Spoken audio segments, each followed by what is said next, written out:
Imagine a crowded city street. Hundreds of faces pass by, each a story untold, each a life lived in the blink of an eye. Yet, in this sea of anonymity, there are times when a single gaze can pierce through the veil of normalcy, leaving an indelible mark on our psyche.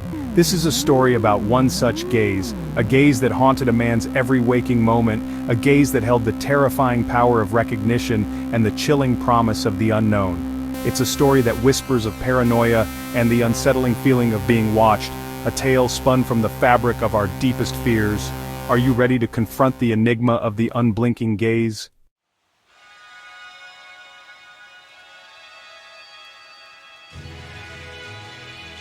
The city, once a symbol of opportunity and excitement, transforms into a menacing labyrinth of paranoia for David. The constant fear of encountering the unblinking gaze begins to consume him, turning his daily routine into a heart-pounding obstacle course. He avoids crowded places, his once-loved cafes and parks now sources of dread. His work suffers, his social life dwindles, and the once vibrant David retreats into the shadows, haunted by a face he cannot escape. He becomes hyper-aware of every glance, every stare, every face that seems to linger a moment too long. Sleep offers no escape, for the face invades his dreams, transforming them into terrifying visions. He sees the face in the reflection of his coffee cup, in the patterns of the wallpaper, even in the flickering flames of his gas stove. The line between reality and hallucination blurs, and David finds himself teetering on the precipice of madness. He confides in friends and family, but their reassurances fall on deaf ears. How can he explain the unexplainable, the chilling certainty that he is being watched, pursued by something he cannot comprehend? The whispers in the crowd, once unnoticed background noise, now seem to taunt him, carrying hints of his stalker's presence. David starts to hear his name called out from the cacophony, feels the phantom touch of a stranger's gaze on the back of his neck. His once familiar city has morphed into a hostile entity, its every corner harboring a potential threat. He becomes a prisoner in his own home, afraid to venture out, afraid to be alone, afraid to even close his eyes.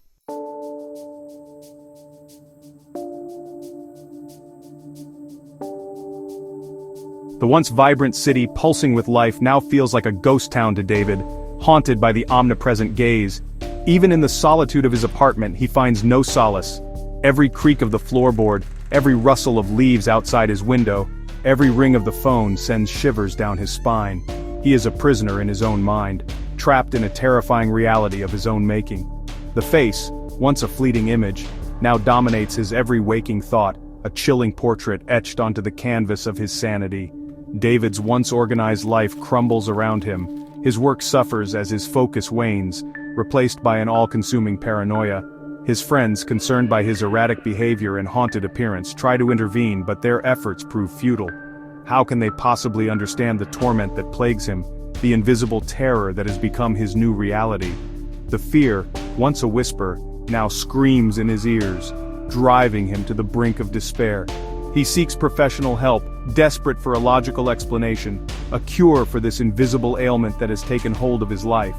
But even the most experienced therapists are baffled by his condition, unable to offer any concrete diagnosis or solution. He is lost in a maze of his own fear, with no escape in sight. The city, once a symbol of hope and opportunity, now reflects his inner turmoil, a concrete jungle mirroring the chaotic landscape of his mind. David's first encounter with the unblinking gaze happened on the subway. He was heading home after work, his mind preoccupied with mundane worries. That's when he saw him. A man, seated across the aisle, his face partially obscured by the shadow of his hat. But what startled David wasn't the man's appearance, but his eyes. They were fixed on David with an unnerving intensity, wide open, unblinking. A cold shiver snaked down David's spine. He scrambled out of the subway car, his heart still racing, but the image of those unblinking eyes continued to haunt him.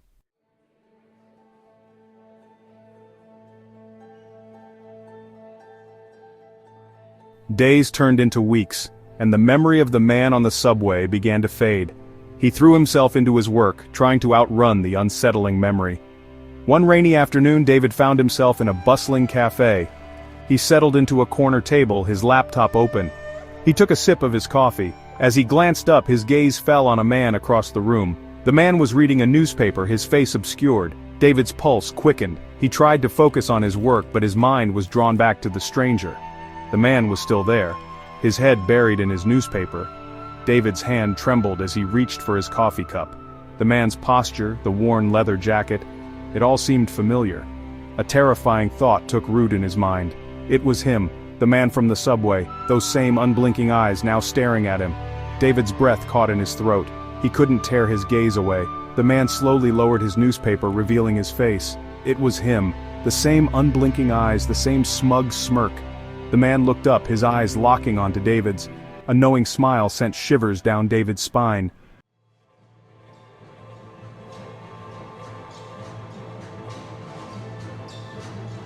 The encounters in the subway and the cafe had shaken David to his core. He couldn't shake the feeling that he was being followed, stalked by a phantom. He tried to rationalize his fear, but the seed of doubt had been planted. One crisp autumn afternoon, as he ambled along a tree-lined path, he noticed a figure sitting on a bench in the distance. The man was facing away from him, his head bowed. David hesitated, a sense of unease creeping up his spine. He quickened his pace, his mind racing. He had to get out of the park. As he approached the park exit, he risked one last glance back. The bench was empty. David stopped dead in his tracks, his mind reeling. Had he imagined the whole thing? The man was gone, vanished like a phantom into thin air.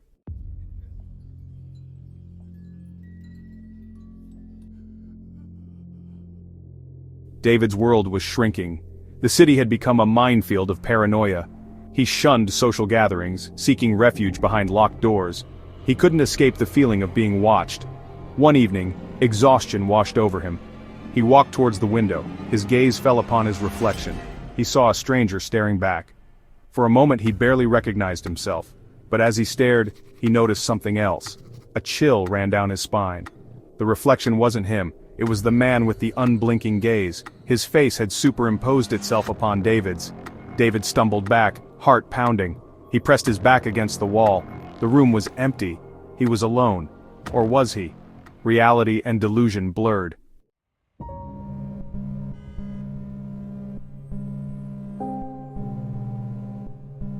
The city, once a symbol of order, had transformed into a chaotic labyrinth in David's mind. Familiar streets twisted, trapping him in paranoia. Every face morphed into his stalker, every shadow concealed danger, lost in a maze of his own making. Wandering aimlessly, his mind a whirlwind of fear, his perception of reality warped by constant threat. The city's rhythm grated on his nerves. He sought refuge in the crowd, but to no avail. The unblinking gaze was always there. He tried to outrun his fear, but it clung to him. The city had become his prison, trapped in a nightmare, a waking dream, falling into the abyss of madness.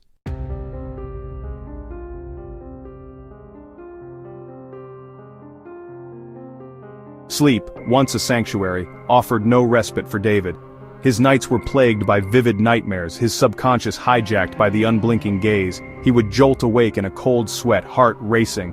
Every creak and groan sent shivers down his spine. He tried everything, sleeping pills, meditation, counting sheep, nothing worked. The unblinking gaze took residence in his mind.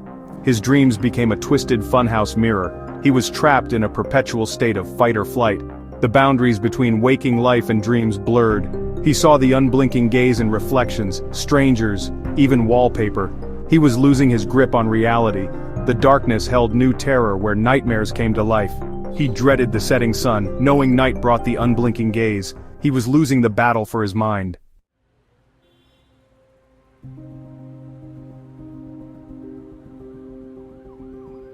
The city, once a symphony of human interaction, now assaulted David with a cacophony of suspicion. Each muttered conversation, every sideways glance, every burst of laughter seemed to be directed at him, mocking his fear, confirming his paranoia.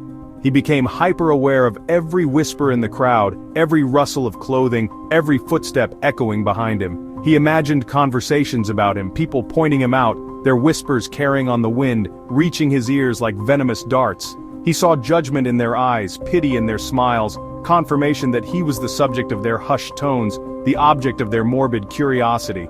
He felt their gazes burning into him, stripping away his anonymity, exposing him for the fragile, frightened soul he had become. He tried to block out the whispers, to focus on the mundane, but it was no use.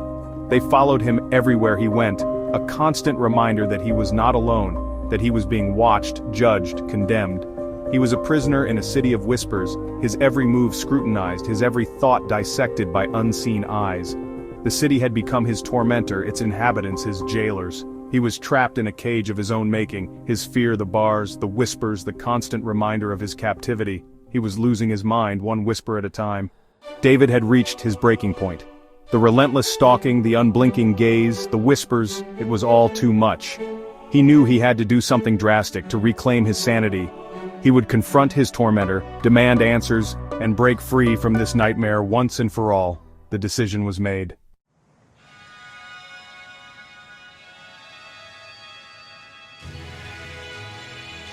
David knew his stalker favored crowded places, blending into the anonymity of the city like a chameleon. He decided to start his stakeout at the park, the site of their last chilling encounter. He chose a bench strategically placed near the path where he'd seen the man before, his heart pounding with a mixture of anticipation and dread. He tried to blend in with the other park-goers, appearing nonchalant, but his senses were on high alert, his eyes scanning every face, every shadow, every movement. Hours crawled by, each tick of the clock a hammer blow to his nerves. The sun began its slow descent, casting long shadows across the park, plunging the familiar surroundings into an eerie twilight. David's hope began to dwindle, replaced by a familiar sense of despair. Had he been wrong? Was he chasing a phantom, a figment of his own fractured mind? Just as he was about to give up hope, he saw him. The man from his nightmares, the owner of the unblinking gaze, emerged from the shadows of the trees, his walk slow and deliberate, his gaze sweeping the park like a predator searching for its prey. David's breath caught in his throat, his body tensing, every muscle coiled tight with a mixture of fear and adrenaline. He forced himself to remain calm, to blend in, to avoid attracting attention. The man paused near David's bench, his gaze lingering for a moment too long, a flicker of recognition in his eyes. David's heart hammered against his ribs, a drumbeat of terror echoing in his ears. He knew in that instant that he hadn't been wrong. He wasn't crazy. He was being watched, stalked, hunted by this man, this specter who had haunted his every waking moment for weeks.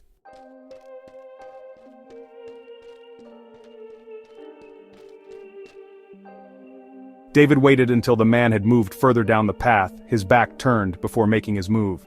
He rose from the bench, his legs feeling shaky, his heart pounding against his ribs. He took a deep breath, trying to steady his nerves, reminding himself why he was doing this. He had to confront his fear, to break free from the chains of paranoia that had shackled him for so long. He followed the man, keeping a safe distance, weaving through the thinning crowd of parkgoers, his eyes fixed on his target. The man seemed oblivious to David's presence, lost in his own world, his pace measured and deliberate. They walked for what seemed like an eternity, the sun sinking lower in the sky, painting the park in hues of orange and purple. Finally, the man veered off the main path, heading towards a secluded grove of trees, the shadows deepening around them. David's grip tightened on his jacket, his pulse quickening. This was it, the moment of truth. He had to confront his stalker now, before he disappeared into the shadows once again. He took a deep breath, summoning every ounce of courage he could muster, and called out, "Stop! I know you've been following me!" His voice, though trembling slightly, cut through the stillness of the evening air, echoing through the trees.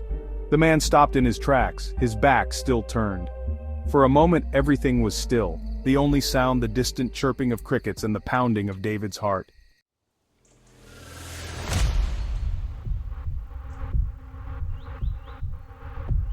The man turned slowly, his face partially obscured by the shadows of the trees.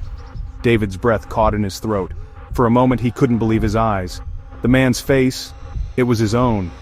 His own features, twisted into an expression of surprise, stared back at him.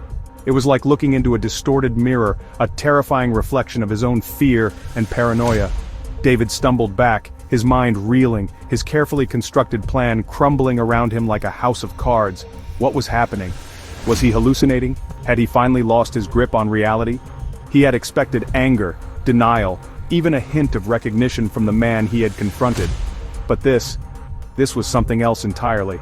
Before David could process what he was seeing, the man turned and fled, melting into the shadows of the trees, his footsteps silent on the soft earth. David hesitated for a moment, his mind a maelstrom of confusion and terror, before instinct took over. He had to follow, had to find out who this man was, why he looked so familiar, why he had been tormented for so long. He plunged into the trees after the fleeting figure, his heart pounding in his chest, his breath ragged in his ears. The shadows deepened as the last rays of sunlight faded from the sky, plunging the world around him into an eerie twilight.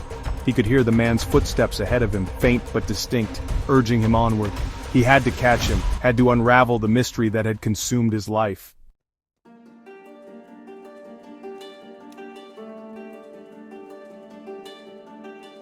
David burst out of the trees, his lungs burning, his legs screaming for respite. He found himself on the edge of the park, the city streets stretching out before him, a cacophony of sound and light. He scanned the crowds on the sidewalks, his eyes searching for any sign of his quarry, but the man had vanished. He leaned against a lamppost, his chest heaving, his mind racing. He had lost him. He had come so close, had been on the verge of unraveling the mystery, only to have it slip through his fingers like sand. Despair threatened to engulf him, but he pushed it down, clinging to the last vestiges of hope. He had to find out who that man was, why he looked so familiar, why he had been targeted for such torment. As he caught his breath, his eyes fell upon a flyer stapled to the lamppost. It was a missing person poster. He stared at the picture, his blood turning to ice in his veins. The face staring back at him was his own. Below the picture, in bold letters, were the words, "Have you seen this man?"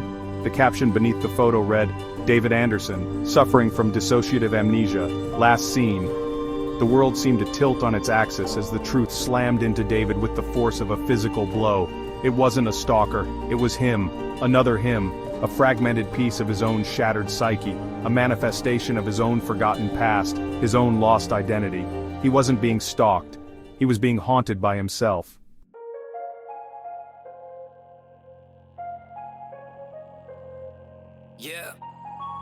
David's world imploded upon realizing his stalker was himself. Dissociative amnesia, a cruel cosmic joke. He stared at his reflection, searching for the stranger. Was he both the hunter and the hunted? His touch created ripples, blurring reality. He saw the other him, then it was gone. He turned away, feeling nauseous. The city lights blurred, sounds distant. He felt lost, needing answers.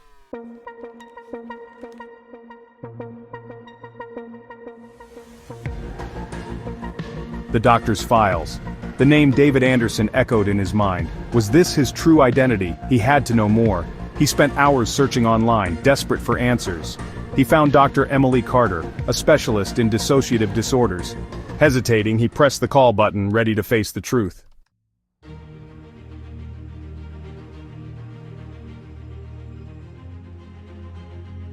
Section 3. The Accident. Dr. Carter's office was a sanctuary where David confronted the enigma of his mind. He recounted his story, his voice trembling, words tumbling. He spoke of the unblinking gaze, whispers, and feeling watched. Dr. Carter nodded, her presence calming. She explained his experience was common in dissociative amnesia. The mind creates defense mechanisms to protect from trauma. David's mind created a doppelganger to bear the traumatic memory. She showed him his medical records, the diagnosis dissociative identity disorder, the trigger, a hit-and-run accident a year ago. David stared at the date, his mind reeling. He had no memory of it, no recollection of the weeks leading up to it. Dr. Carter explained the accident left him with severe injuries. He had suffered a head injury, resulting in amnesia. The other personality emerged to cope with the trauma. This other David was a protector, albeit a misguided one.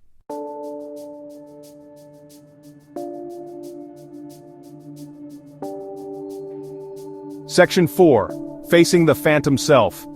The revelation hit David with the force of a physical blow, leaving him reeling, questioning everything he thought he knew about himself, about his past, about the very nature of his reality. He had a phantom twin, a specter born of trauma, a protector that had become his tormentor. He realized that the unblinking gaze he had feared for so long was not a threat, but a plea for recognition, a desperate attempt by a lost part of himself to reconnect, to reintegrate. He had spent weeks running from himself, terrified of the reflection he saw in crowded places, in shop windows, in the eyes of strangers. He had projected his fear, his guilt, his own fragmented self onto this phantom twin, this manifestation of his subconscious. He had become a prisoner in the labyrinth of his own mind, haunted by a ghost of his own making. But now, armed with the truth, a glimmer of hope flickered within him. He had to find a way to reconcile with this lost part of himself, to integrate this fragmented reflection back into his being. It wouldn't be easy. It would be a long and arduous journey, fraught with pain, with confusion, with the constant fear of losing himself in the labyrinthine corridors of his own mind. But he had to try. He had to fight for his sanity, his identity, his wholeness. He had to face the phantom self, the unblinking gaze, and embrace the fragmented truth that lay at the heart of his being.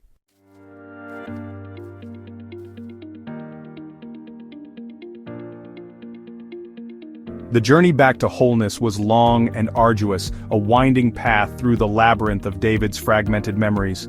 Dr. Carter guided him with patience and compassion, providing him with the tools and techniques to navigate the treacherous terrain of his own mind. He began to explore the depths of his subconscious through therapy, hypnosis, and journaling, slowly piecing together the shattered fragments of his past.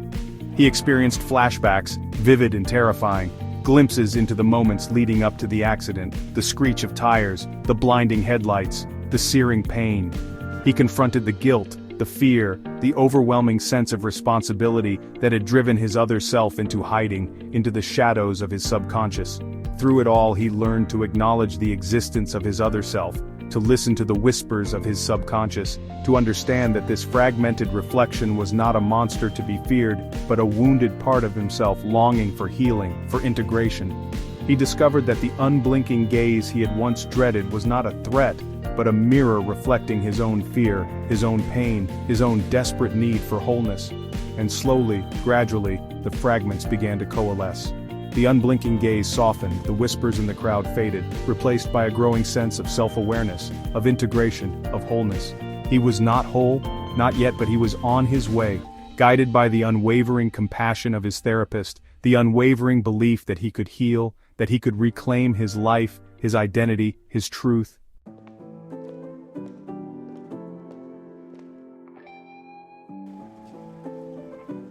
David's journey into the fragmented recesses of his mind was a harrowing odyssey into trauma and identity. He had stared into the abyss of his forgotten past and emerged forever changed. The most terrifying monsters often lurk within, born of our deepest wounds and buried fears. He confronted his phantom self in a therapist's office, guided by compassionate wisdom.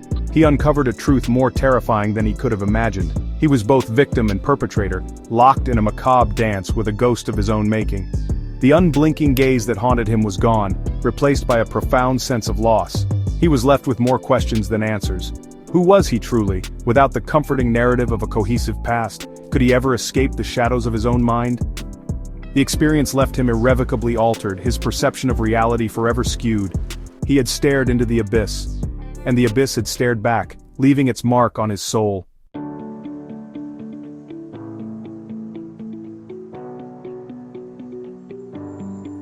The city, once a source of both comfort and terror for David, now held a different significance.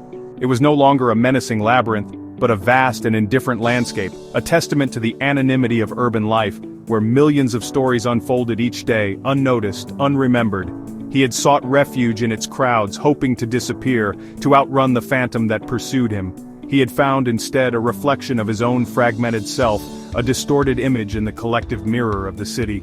He no longer feared the unblinking gaze of strangers, for he understood that everyone carries their own burdens, their own hidden traumas, their own ghosts, lurking just beneath the surface. The city, he realized, was a place of shattered reflections, a kaleidoscope of broken narratives where everyone was searching for something, for someone, for a sense of belonging in the vast and indifferent urban sprawl. He saw the city now as a place of constant motion, a relentless cycle of beginnings and endings where the past was quickly forgotten, subsumed by the present, only to resurface in unexpected ways, in fleeting glimpses, in the echoes of footsteps on an empty street. He understood that the city never truly slept, that its unblinking eye was always watching, recording, archiving the fragments of lives lived in its shadow. And in that realization, he found a strange sort of peace. He was just one face in the crowd, one story among millions, a fleeting shadow in the grand tapestry of the city. His pain, his fear, his fragmented self were all part of something larger, something beyond his comprehension.